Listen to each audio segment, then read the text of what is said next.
Bienvenue au podcast Invest Immo Club, épisode numéro 7.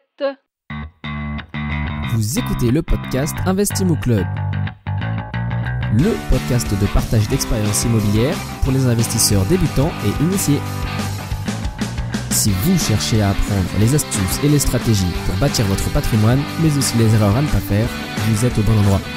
Restez en ligne et n'oubliez pas de visiter investimmoclub.com, votre source d'inspiration en ligne pour investir dans l'immobilier.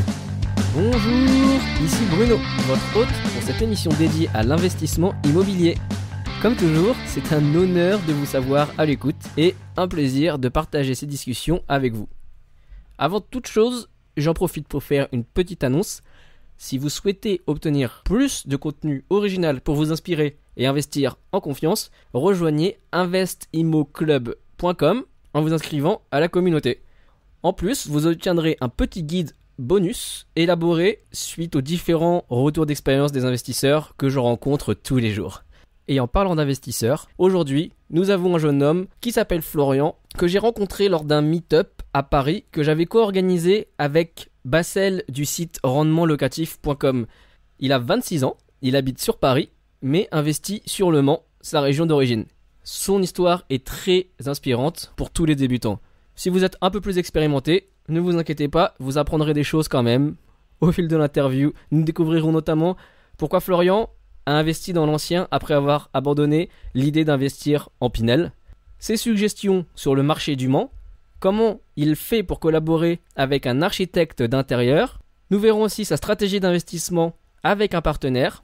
Il nous expliquera pourquoi c'est important de ne pas rester isolé, ou encore comment il a signé un pré-contrat avec un locataire avant même la fin des travaux. Vous pouvez retrouver l'intégralité des sites, des notes et références citées dans l'émission en tapant www.investimmoclub.com/épisode 7. Si vous êtes prêts, alors accueillons sans plus tarder notre invité.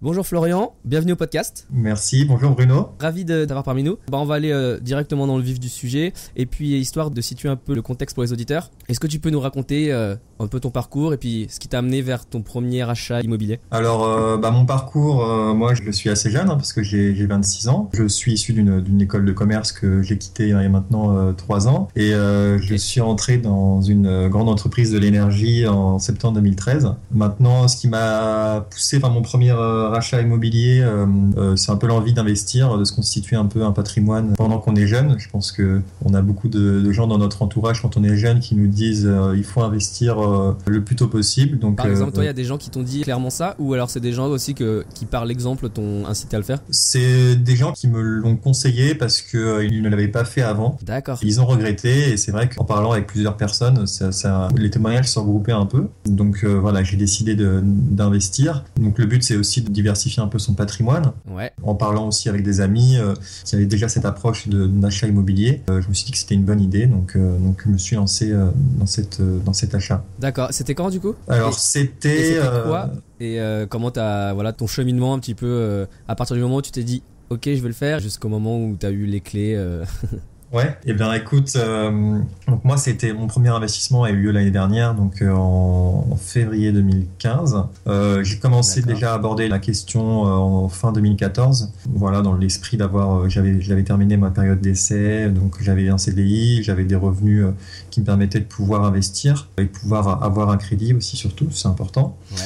Donc j'ai commencé à regarder. J'appréhendais aussi un peu la fiscalité au niveau des revenus. D'accord. Donc mon approche a d'abord été de voir au niveau de la défiscalisation si je pouvais associer la constitution d'un patrimoine et défiscalisation. D'accord. Et pourtant, si je me trompe pas, t'avais pas encore payé de premier impôt dans ta carrière, mais t'avais déjà en vue que c'était quelque chose d'important à prendre en compte. Bah ouais, c'est ça. Quand on n'a pas encore d'année pleine, ouais, exactement. J'avais encore un impôt, mais très faible comparé à ce que j'aurais pu avoir l'année suivante. Ouais. Donc c'est clair que ça me préoccupait un peu. D'accord. Puis voilà, quand on en parle autour de soi, quand vient la période des impôts, c'est vrai que tout le monde en parle, tout le monde dit que ça les assomme un petit peu, et après tu commences à faire des simulations, etc. pour toi, donc tu te rends compte de ce que tu as à payer. Donc c'est vrai que la défiscalisation, c'était quelque chose qui pouvait m'intéresser. Qui semblait pertinent, effectivement. Ouais. Voilà, exactement. Et donc, c'était quel type de produit que tu avais commencé à regarder ? Moi, j'ai commencé à regarder le Pinel. D'accord. Donc c'est un produit qui est un peu en vogue puisque la loi a été parue au début des années 2010 sous le mandat de François Hollande. C'est quelque chose que j'ai regardé, en particulier au Mans, puisque moi je viens du Mans. Ah ok, d'accord, ouais. Donc j'ai regardé tout ce qui pouvait se faire en Pinel dans cette section-là, puisque je connaissais bien la ville. J'ai trouvé des appartements de l'ordre de 120 000 euros pour un T2 en fait, sur une base de 45-50 mètres carrés. Ok. Et après, donc, en rediscutant avec des personnes de ce projet-là, notamment avec des amis, en regardant un peu ce qui se faisait sur les forums et sur Internet, je me suis rendu compte que c'est pas forcément viable et que l'ancien pouvait apporter une rentabilité plus importante. Ok, d'accord. Donc, ça veut dire que, c'est surtout, j'imagine, le prix d'achat qui était dans le neuf et dans les programmes Pinel nettement plus élevé, surcoté par rapport à l'ancien. Parce que là, ce que tu dis, c'est quoi ? C'est 2400, un peu moins de 2400 euros le mètre carré dans les Pinel, c'est ça ? Ouais, c'est à peu près ça, ouais. Et l'ancien moyen au Mans, c'est de combien ? L'ancien moyen, c'est de l'ordre de 1300 euros, on va dire. D'accord, ouais, effectivement. Donc, c'est quasiment 2 fois moins cher, presque. Oui, donc là, effectivement, c'est sûr que vu le calcul de la rentabilité qui est les loyers divisés par le prix d'achat, là, le prix d'achat étant tellement élevé, alors que la location, on va pas forcément louer beaucoup plus cher, un petit peu, mais bon, pas 2 fois plus cher. C'est ça. Et surtout, il faut prendre en compte ton point de sortie, donc au niveau de la plus-value que tu peux faire sur la revente. D'accord. Il faut savoir que du coup, le Pinel, c'est du logement neuf et qu'il te facture la TVA. Et la TVA, tu ne peux pas la récupérer, bien sûr, en aval. Quand tu achètes, c'est déjà une perte sèche de 20 000 euros qu'il faudra essayer d'amortir sur le point de sortie. Donc, c'est vrai que c'est quand même très difficile à gagner un peu d'argent, même avec le système de défiscalisation. Clairement, la TVA dans le Pinel, ça fait que, en fait, comment ça marche en fait ? Tu dois le payer à l'achat ? Ouais, c'est ça. Tu payes l'achat. Tu payes à l'achat la TVA puisque c'est un promoteur qui te vend ça neuf. Donc sur les là tu parlais d'un appartement par exemple à 120 000 euros. En fait tu vas payer ça. En plus tu vas payer 20% là-dessus. Non, c'est-à-dire que sur les 120 000 euros, tu as 20 000 euros de TVA, quoi. D'accord. Dans le prix quand il parle dans les programmes Pinel, c'est inclus. D'accord. Ouais.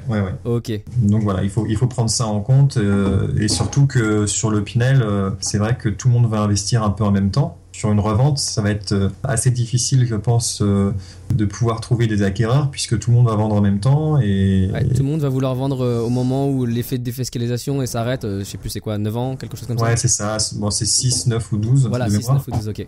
Ou 3, 6, 9, je sais plus. Bon, il faut prendre ça en compte parce que forcément, les biens vont être dévalués du fait qu'il y aura beaucoup d'offres par rapport à la demande, quoi. D'accord, ok. Non, c'est intéressant de se focaliser sur la sortie d'un investissement aussi, parce que c'est sûr. Faut regarder l'investissement dans son ensemble pour se dire si c'est intéressant et surtout pour comparer. C'est clair. Et puis après, il faut toujours se demander sur des produits de défiscalisation si on en avait investi, s'il n'y avait pas ce cadeau fiscal. Oui. Si la réponse est non, je pense clairement que c'est un investissement à reconsidérer et voire à abandonner. D'accord. Donc toi, dans ton cas, tu as reconsidéré, tu as même abandonné cette voie-là ?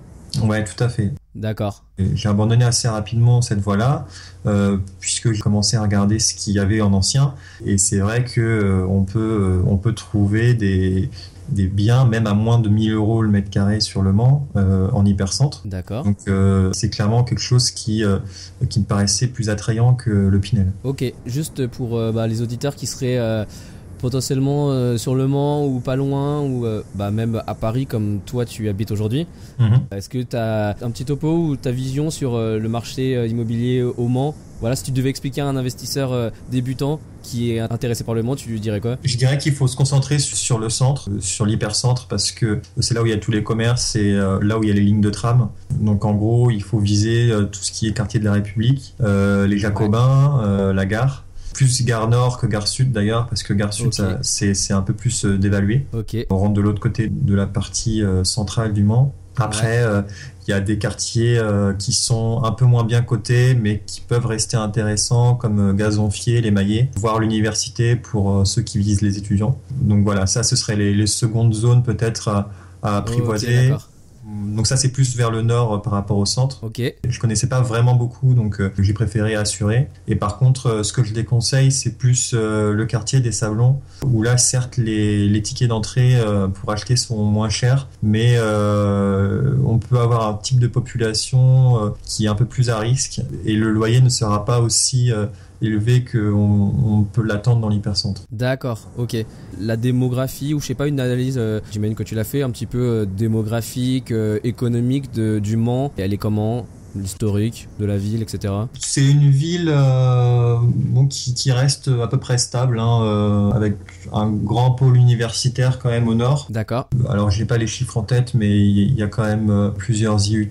Il y a l'université d'économie, il y a STAPS, il y a droit, il y a quand même beaucoup d'étudiants quand même. D'accord. Les classes n'ont pas forcément tendance à fermer, même s'il y a eu il y a quelques années des délocalisations vers Angers. Mais globalement ça se stabilise, donc il y aura toujours du monde. Ok. Et au niveau de l'activité économique, ça reste quand même très convenable. Le Mans n'a jamais été une ville vraiment industrielle comme il peut y avoir dans certaines grosses cités, comme où je pense par exemple à Saint-Étienne, où il y a eu vraiment un effet. Ouais, désertification suite à la chute des industries, quoi. Exactement. Donc là, sur le Mans, il n'y a pas vraiment de ce côté-là. C'est pas non plus en expansion, mais voilà, le quartier a bien été redimensionné du fait de l'arrivée des lignes de tram il y a maintenant entre 3 et 10 ans, je dirais. D'accord, ok. Donc ça a quand même redynamisé un peu le quartier. Les commerces tiennent bon comparé à d'autres villes, par exemple, je sais pas, comme Limoges ou des villes un peu plus petites où les commerces ferment à tour de bras.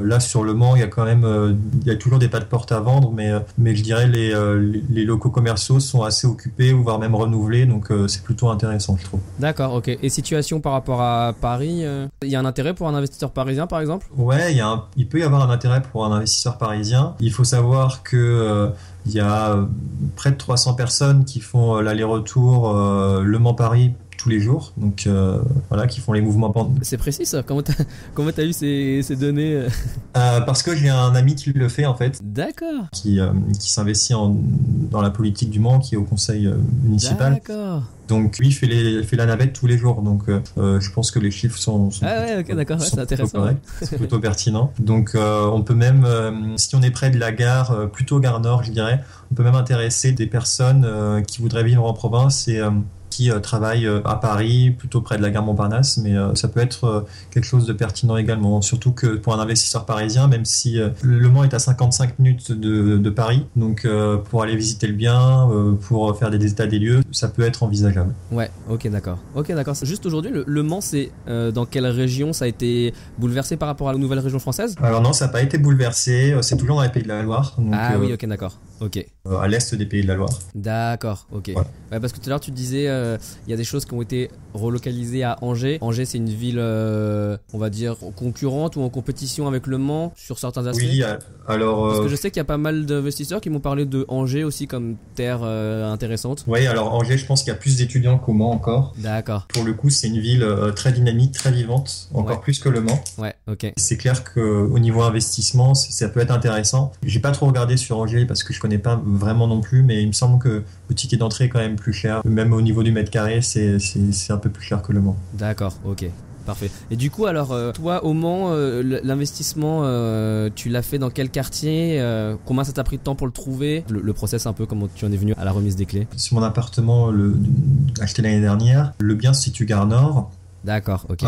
Tout simplement parce que j'avais aussi envie d'avoir une certaine sécurité par rapport à mon travail sur Paris, ou voilà, je me suis dit il faut que je me voie dedans si jamais j'ai un pépin pendant ma carrière ou je ne sais quoi, qui me permettrait de pouvoir faire des navettes sur Paris. Et même si jamais je devais faire des états des lieux ou m'occuper du bien, mon but c'était que ce soit près de la gare Nord pour effectuer les démarches. Effectivement, ok. Donc je me suis lancé là-dedans. J'ai trouvé 3 appartements concrètement que j'ai visité assez rapidement. Il y en a un qui a retenu mon attention. D'accord. Le but c'était d'avoir quelque chose qui puisse intéresser les étudiants, les jeunes travailleurs ou, comme je t'ai dit, des personnes qui faisaient les mouvements pendulaires à Paris tous les jours. Donc pour moi, un T2, ça semblait idéal, surtout que mon but, c'était aussi de faire jouer l'aspect fiscal. Ouais. Et du coup, sur de l'ancien, ce qui est le plus avantageux pour ce côté-là, ça reste le meublé. D'accord, ouais. Et donc, un T2 meublé, pour moi, c'était l'idéal pour pouvoir toucher un maximum de personnes dans ce quartier de la Gare Nord. Ok, d'accord. Ok, donc tu as trouvé un bien qui était dans tes critères avec travaux ou sans travaux? Oui, avec travaux, parce que aujourd'hui, c'est sur ce type d'appartement qu'on peut faire les meilleures affaires. Ok. Et on peut avoir une grande marge de négociation. Après, les travaux me faisaient pas trop peur. J'ai un papa qui m'a bien assisté qui est sur bien ce bricoleur. côté-là. Ouais. Voilà, qui est bien bricoleur, qui intervient dans l'appartement et qui voit vraiment tous les problèmes qu'il peut y avoir sur ce type de bien. Donc c'est très avantageux. Donc c'est avec lui que tu faisais les visites aussi pour voir les potentiels travaux à réaliser. Voilà, ouais, exactement. Ok. Et là, du coup, t'as un appart de combien de mètres carrés? Quel prix en dessous du marché? Donc tu disais des 1200 euros mètre carré au Mans. Toi, tu l'as eu à combien? Après ou sans négociation? Alors aujourd'hui, l'appartement fait 42 mètres carrés. Il a été obtenu à 36 000 euros. Donc, oui, effectivement. Ça fait un peu moins de 900 euros du mètre carré de mémoire. Oui, c'était après négociation, donc c'est plutôt intéressant. Ouais. Des travaux, t'en as eu pour combien, si tu t'en souviens? Les travaux, on en a eu pour 13 000 euros. D'accord. Sans compter les meubles. Il faut rajouter 5 000 euros de meubles environ. Ok. Bon, sachant qu'on a eu diverses aventures durant ces travaux. Ok, du style. Alors déjà, il faut savoir que moi, je pars du principe que l'appartement doit être beau à voir, que les gens doivent vraiment bien se sentir dedans. Donc, je veux pas être un propriétaire véreux ou un marchand de sommeil. Oui. Donc, je veux proposer quelque chose qui peut être très bien et pour les locataires. Donc, en partant de ce postulat-là, j'ai rencontré plusieurs architectes d'intérieur pour qu'ils puissent me faire des plans. Ok. Voilà, me faire quelque chose de propre pour une future location. D'accord. Et donc architecte d'intérieur qui te fait des maquettes de ce que pourrait ressembler au final l'appartement avec j'imagine c'est ça. En plus du visuel, des prix, etc., estimation du coût des travaux. Alors les coûts des travaux, c'est pas elle qui va le donner, mais c'est les prestataires avec qui elle travaille, puisqu'elle se crée un réseau de prestataires, donc c'est aussi intéressant de pouvoir compter sur ça. Elle crée une liste shopping pour le mobilier qu'il peut y avoir. Ok, pour la partie mobilier, d'accord. L'appartement par la suite. Et cette prestation là, ça coûte combien environ? Alors sur l'appartement de l'année dernière, ça m'a coûté 900 euros. Après, c'est par rapport à d'autres architectes, c'est pas cher du tout.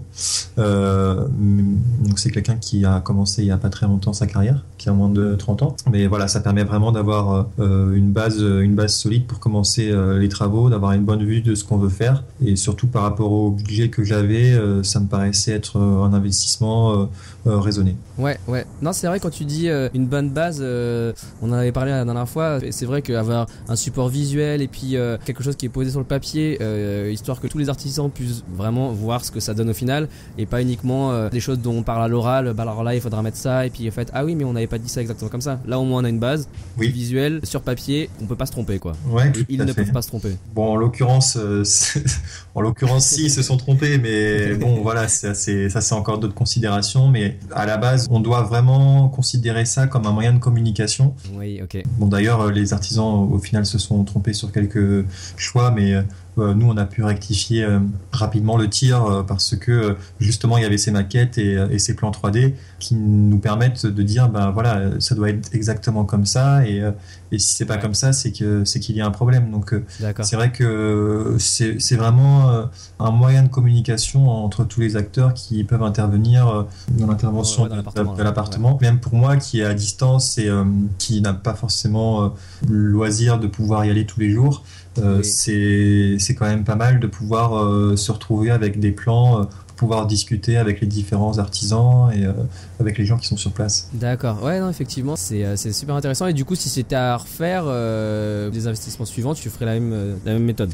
Ouais, tout à fait, ouais. C'est quelque chose de très utile, je trouve. Après, il faut voir quel avantage ça peut avoir sur des appartements anciens où les pièces sont pas forcément très bien distribuées, ou avec le temps, les usages au niveau de l'habitat peuvent se transformer. Ouais. ça peut être très intéressant de faire appel à un architecte d'intérieur parce qu'elle peut avoir une autre vision que vous sur l'appartement, puisque c'est l'habitude, c'est son métier. Donc ça peut être très intéressant d'avoir cet œil-là pour pouvoir vraiment tirer profit au maximum d'un appartement qui à la base n'était pas forcément bien distribué, pas forcément bien aménagé, où on perdait de l'espace. Donc c'est vraiment aussi un plus de ce côté-là. D'accord. Donc une fois les travaux finis, peut-être, c'est vrai que tu as eu quelques déboires, on en reparlera peut-être plus tard. Ouais. Suite à la rénovation, ça a été donc assez facile de trouver un locataire pour cet appartement, j'imagine, vu le standing que vous avez essayé de mettre dedans. Ouais, alors tout à fait. C'est vrai qu'il y a des personnes qui fonctionnent par fausses annonces pour pouvoir évaluer le niveau de loyer auquel ils peuvent prétendre pour leur bien. Nous, c'est un peu ce que j'ai fait sur super technique, sur cet appartement-là. J'avais mis en place j'avais proposé les plans 3D presque, je dirais, 10 jours après l'achat de l'appartement, donc les travaux venaient à peine de commencer. J'ai eu des réponses vraiment tout de suite, 4 ou 5 personnes, ce qui est quand même pas mal sur le Mans, hein, puisque sur Paris, c'est vrai qu'on en reçoit des centaines, des dizaines, voire des centaines de demandes.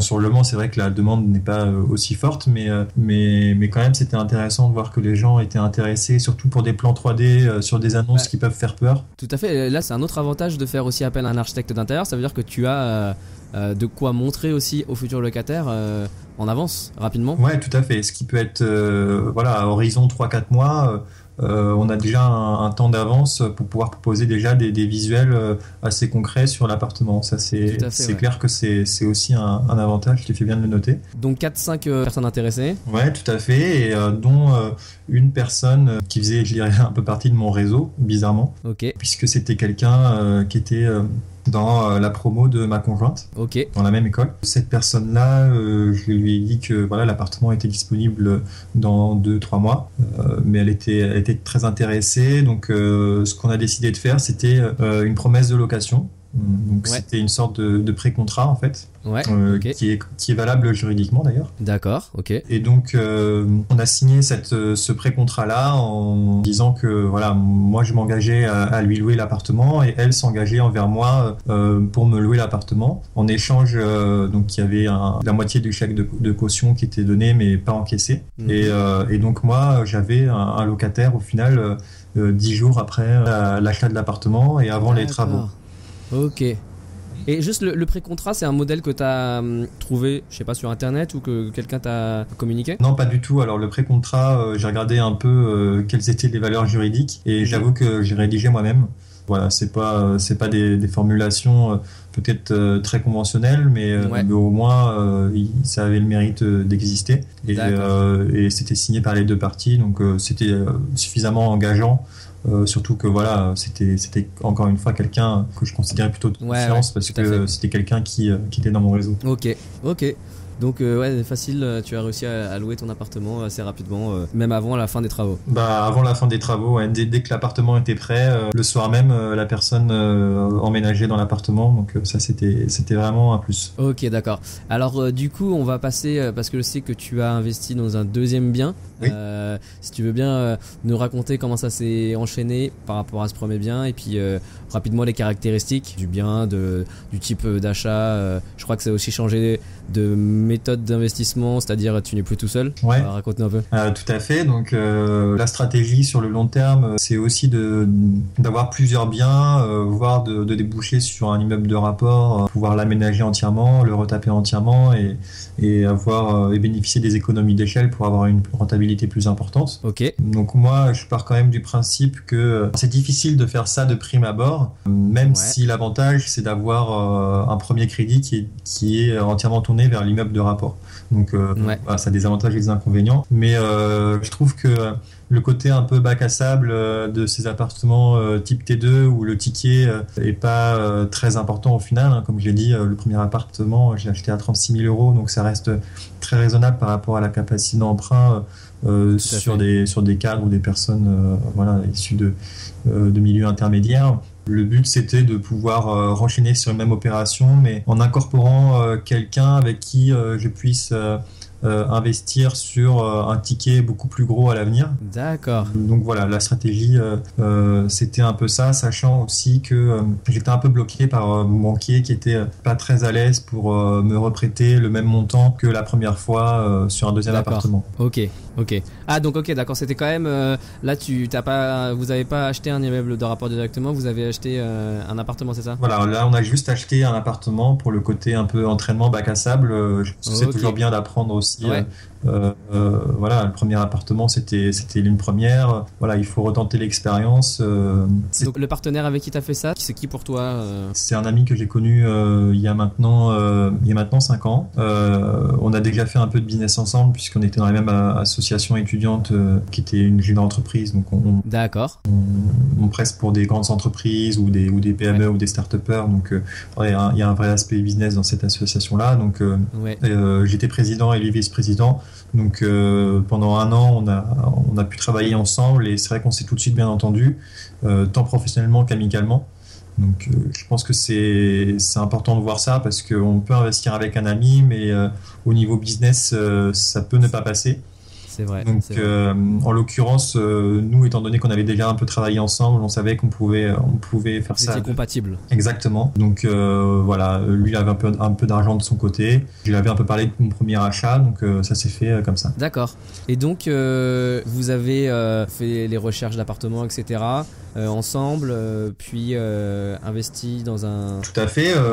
Alors lui, il habite en Angleterre, donc ça rend un peu les choses difficiles, mais disons que lui me faisait confiance sur la recherche. Sur le deuxième appartement, j'ai visité très peu d'appartements, j'en ai visité 2, donc encore moins. Toujours au Mans ? Toujours au Mans. Ouais. Bon, là, l'idée, c'était pas forcément d'aller dans la gare Nord, c'était vraiment de rester dans l'hypercentre, bon, même si la gare Nord fait quand même partie du centre, mais bon, on élargissait un peu le territoire. On a trouvé le premier appartement, c'était un appartement qui était déjà loué, où les prestations étaient... il n'y avait pas de gros travaux à faire, mais nous, on voulait du travaux parce que ça permettait à la fois d'avoir un ticket d'entrée qui était très bas et de pouvoir avoir une rentabilité assez haute, puisque après, tu peux élever vraiment le loyer. Ouais. Donc le premier appartement qui était déjà loué ne nous intéressait pas forcément parce que la personne partait dans plus de 6 mois, donc voilà, nous on ne voulait pas attendre. Ça, c'est vraiment un critère pour moi sur les 2 appartements qui était essentiel, d'avoir un appartement non loué, libre pour faire les travaux. Libre, exactement. Donc le deuxième appartement, c'était une succession, donc c'était une personne qui était décédée il y a quelques mois, et donc sa fille vendait l'appartement, et c'était en l'hypercentre. Mais le seul souci, c'est qu'il était très mal distribué. Donc au départ, on n'était pas très motivés, mais en y réfléchissant, on s'est dit que, parce qu'il y avait un grand couloir, il y avait un petit KGB qui prenait beaucoup de place, l'appartement faisait 48 mètres carrés, mais on aurait dit qu'il en faisait 35. Voilà, par exemple, la chambre était en face de la cuisine, la chambre était côté ville, alors que le salon était du côté le plus calme de l'appartement. D'accord. C'était un peu invraisemblable quand on partage les pièces. Et là, du coup, vous avez fait retravailler l'architecte d'intérieur ? Oui, tout à fait. Donc, d'accord, ok. Finalement, on a acheté cet appartement parce qu'on voyait du potentiel, en cassant quelques murs, en redonnant de l'espace et de la luminosité à cet appartement, parce que c'est un appartement traversant. Donc, on a décidé d'acheter cet appartement, ouais. Ok, d'accord. Vous avez fait comment pour l'acheter ? Vous avez créé une société civile immobilière ou pas pour votre partenariat ? On a regardé un peu ce qui pouvait se faire sur ce type d'achat à 2. Donc concrètement, c'est soit en effet une création de SCI, soit un achat en indivision. On s'est penché sur les 2 cas. À vrai dire, indivision, c'est la structure classique. On va dire que par exemple mari et femme ou un couple choisissent quand ils investissent. Ouais, voilà, ouais, c'est ça. C'est un achat à 2 en tant que particulier, que personne physique. Ouais. Et contrairement à une SCI où là il y a une seule personne morale qui investit dans l'appartement. Ouais, d'accord. Et les 2 partenaires sont des actionnaires de la SCI. Voilà, tout à fait. C'est des personnes qui ont des parts, des associés de SCI, qui ont des parts dans cette société. La société investit dans un bien immobilier. Ouais, d'accord. En comparant les 2 ? Donc en comparant les 2, on s'est rendu compte que la SCI était surtout avantageuse pour les successions, pour peut-être les personnes de plus de 40 ans. On voulait quelque chose de plutôt quand même flexible. Sachant que il y a quand même toute la partie administrative au niveau comptable aussi à effectuer, puisque nous on l'a fait nous-mêmes. Donc on voulait pas se rajouter des contraintes administratives supplémentaires. Donc on a décidé d'investir en indivision. D'accord, ok, parfait. Pour l'instant c'est très bien comme ça. Alors je sais que des fois, pas plus tard qu'hier, je parlais avec une personne, qu'est-ce que tu penses entre faire de l'indivision et de la SCI? Il disait juste qu'il préférait la SCI parce qu'au moins c'est clair entre la personne physique et les personnes morales. Mais après, je comprends tout à fait votre choix. Peut-être que dans le futur, au bout d'un moment, ça deviendra peut-être un peu plus intéressant la SCI ou peut-être parce que s'il y a plusieurs biens dans lesquels vous voulez investir, c'est peut-être plus facile, plus pratique. Je sais pas, pour l'instant l'indivision, j'imagine que ça correspond tout à fait à vos besoins. Oui, c'est ça. Pour l'instant, on a un petit bien. Donc, comme je le disais, ça peut être plus pratique au niveau de la comptabilité, d'avoir une SCI avec une personne morale fixe. Mais bon, voilà, nous, on a les capacités, je pense, de pouvoir gérer tous les autres aspects administratifs nous-mêmes. De pouvoir envoyer les liasses fiscales à l'administration fiscale. On a préféré faire ça en indivision. Après, c'est clair que ça peut évoluer, suivant le patrimoine qu'on pourrait ensuite amener à avoir. Ouais, tout à fait. Et du coup, là, j'imagine que vous pensez déjà à faire le prochain investissement alors ? Disons que pas tout à fait, parce que il faut finir celui qu'on est en train de faire. Ok, d'accord. Aujourd'hui, on est en plein travaux. On est en train de démolir pas mal de choses dans l'appartement pour avoir. En fait, on aura juste un plateau brut d'ici une semaine. D'accord. Donc voilà. Ah ouais, vous cassez tout et vous refaites tout à partir d'un plateau. Tout. Quoi. Ouais, tout à fait, quasiment de A à Z. Ouais. Ok. Donc effectivement, il faut d'abord finir ça avant d'enchaîner un suivant. Tout à fait. Et il y avait aussi un aspect dont je voulais parler avec toi. Tu m'avais dit que l'investissement immobilier depuis ta première opération, tu trouvais que c'était vraiment une expérience de vie. Et voilà, je voulais juste savoir, comme tu me disais ça, c'était quoi comme sentiment que tu avais, quand tu dis expérience de vie, c'est quelles émotions sont passées à travers ta tête pendant ces deux opérations, etc. Juste pour permettre aux auditeurs qui n'ont pas encore investi de se rendre compte de la puissance émotionnelle de l'investissement immobilier. Ouais, alors c'est vrai que déjà lors de la signature, on se sent propriétaire. Quand c'est le premier, c'est toujours un peu impressionnant, je dirais, de se dire j'ai un vrai bien qui coûte plusieurs milliers, voire dizaines de milliers d'euros, même s'il y a toujours un crédit à rembourser, c'est toujours sympa de se dire ça. Après, sur un appartement avec beaucoup de travaux, il y a les prestataires à gérer, les entreprises à gérer, donc c'est beaucoup de communication à avoir. Parfois, on se tire un peu les cheveux parce que il n'y a pas tout qui va dans notre sens. Donc il faut de l'investissement et il faut rien lâcher durant cette période de travaux-là parce que ça peut vite tourner au drame. Son investissement. Ça, c'est vrai que c'est vraiment une expérience de vie parce que c'est comme je dirais un peu un start-upper qui essaye d'aller dans un endroit avec un objectif clair et au final il se retrouve avec plein d'embûches, beaucoup d'obstacles et ça va jamais comme on veut qu'on voudrait que ce soit et voire on dévie un peu de l'objectif qu'on s'est fixé initialement. Tout à fait. Là, j'aime beaucoup ce parallèle de investisseur immobilier. En direct, je trouve que ça se rapproche vraiment d'un entrepreneur en fait, d'avoir une idée, après d'essayer de agréger des gens autour de ça, de trouver de l'argent pour faire financer ça, et puis avoir des clients, un peu, c'est les locataires. Je trouve que le parallèle est vraiment très très très intéressant quoi. Ouais, surtout que moi j'ai un peu ça dans l'âme. J'ai pas eu l'occasion encore de créer de start-up, d'entreprise.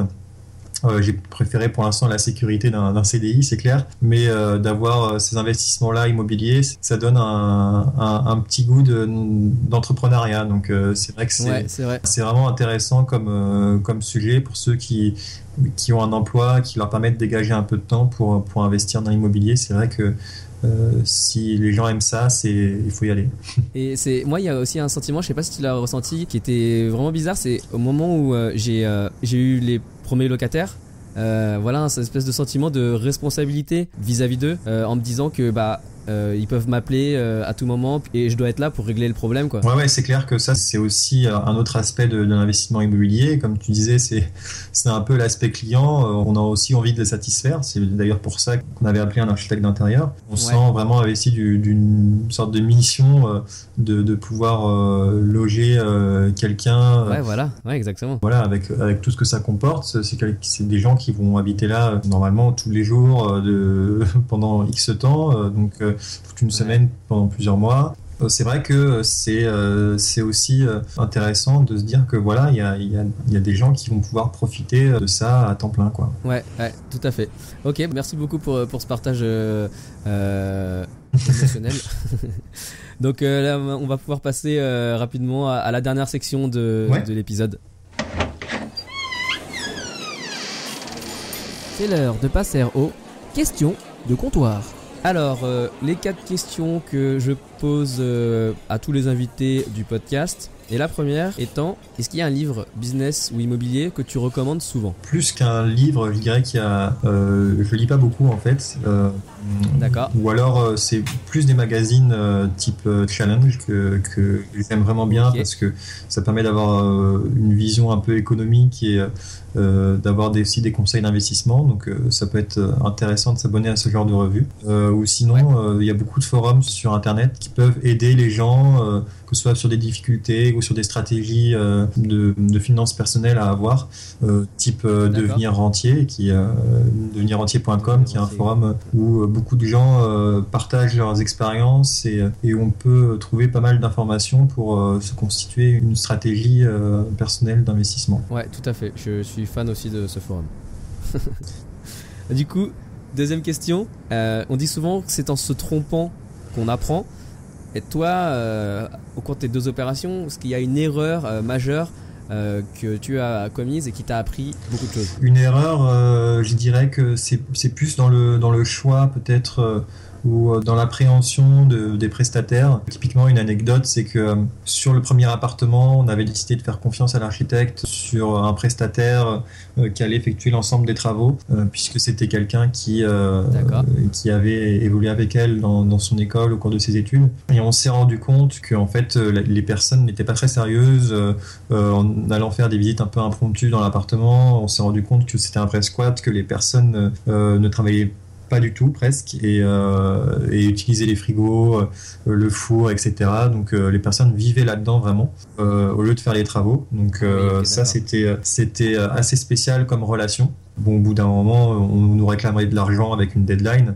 Et à cette date-là, on leur a dit leur cas de vérité pour leur dire que ça n'avançait pas et qu'on n'était pas satisfait du tout. Donc voilà.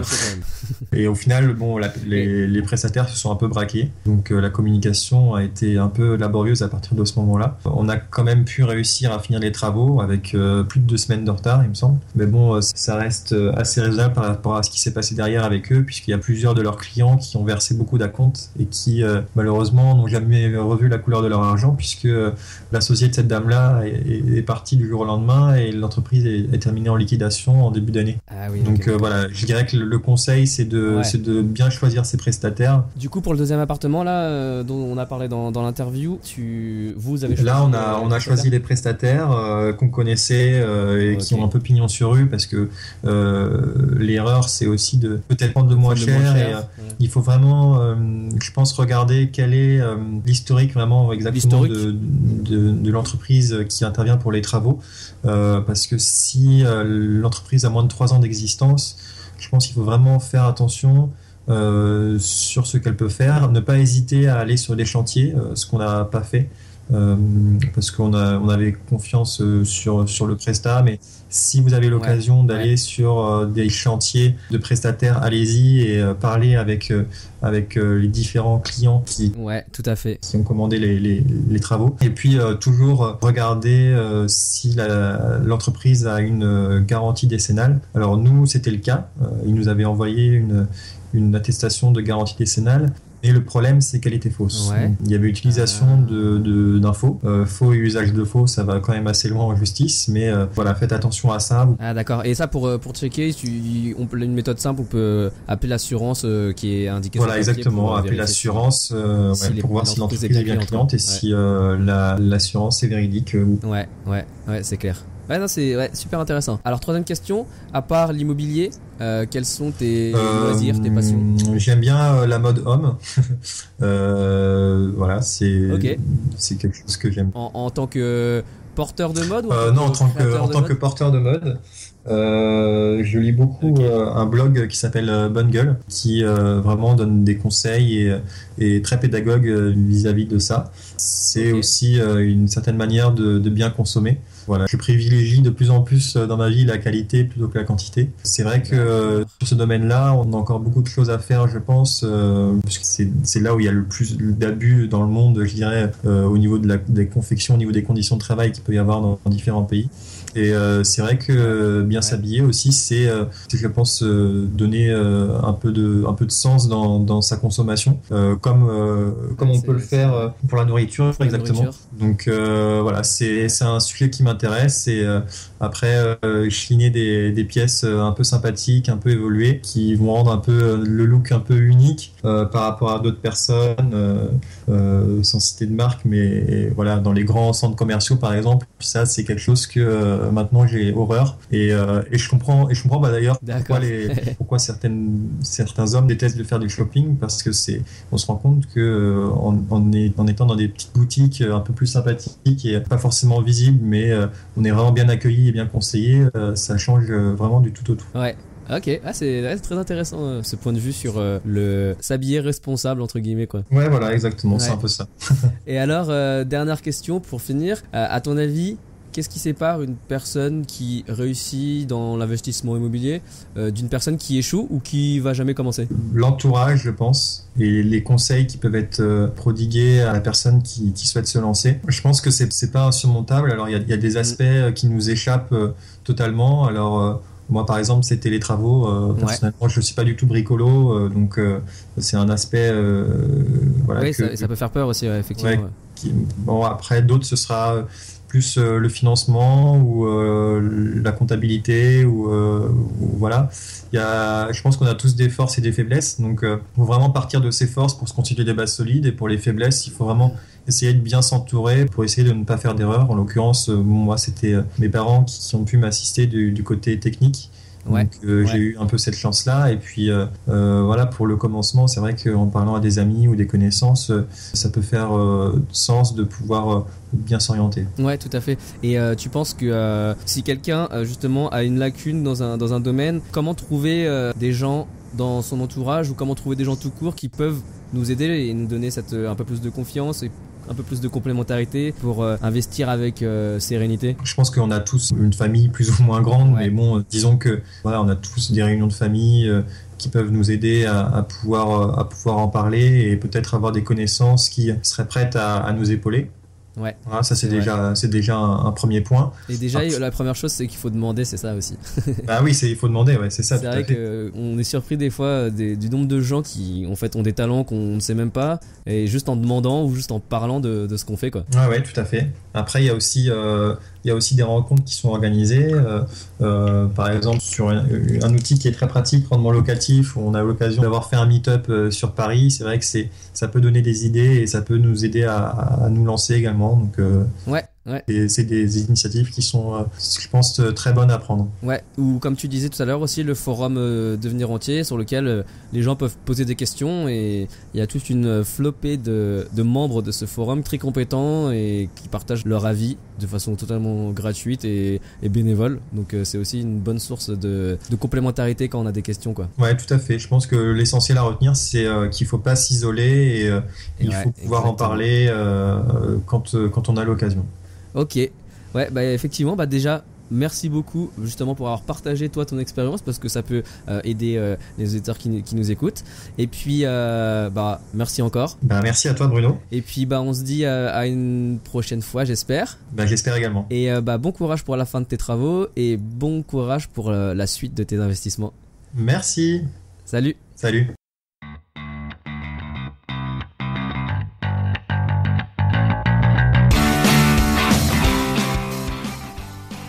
Merci énormément à Florian, c'est amusant. Normalement, les interviews sont censées durer environ 30 minutes, mais j'ai jamais réussi à faire moins de 45 minutes. En fait, il y a tellement de choses à dire, c'est impossible de respecter ces 30 minutes. D'ailleurs, si vous trouvez que c'est trop long, n'hésitez pas à me l'écrire dans les commentaires. je ferai en sorte d'être plus concis. En tout cas, je reste à votre écoute. Ne soyez pas timide, ce podcast est fait pour vous. Et ne soyez pas non plus timide pour déposer un avis sur iTunes. Je sais que ce n'est pas facile d'y repenser, car vous écoutez sûrement ce podcast sur la route ou pendant votre sport. C'est pourquoi je vous répète le petit moyen mémotechnique. La prochaine fois que vous allez sur Le Bon Coin, ce que je pense beaucoup de vous font, pensez à moi et faites un petit crochet sur iTunes pour mettre un commentaire. Merci encore pour votre implication. Rendez-vous au prochain épisode. Ciao! Vous écoutez le podcast Investimo Club, le podcast de partage d'expériences immobilières pour les investisseurs débutants et initiés. Si vous cherchez à apprendre les astuces et les stratégies pour bâtir votre patrimoine, mais aussi les erreurs à ne pas faire, vous êtes au bon endroit. Restez en ligne et n'oubliez pas de visiter investimoclub.com, votre source d'inspiration en ligne pour investir dans l'immobilier.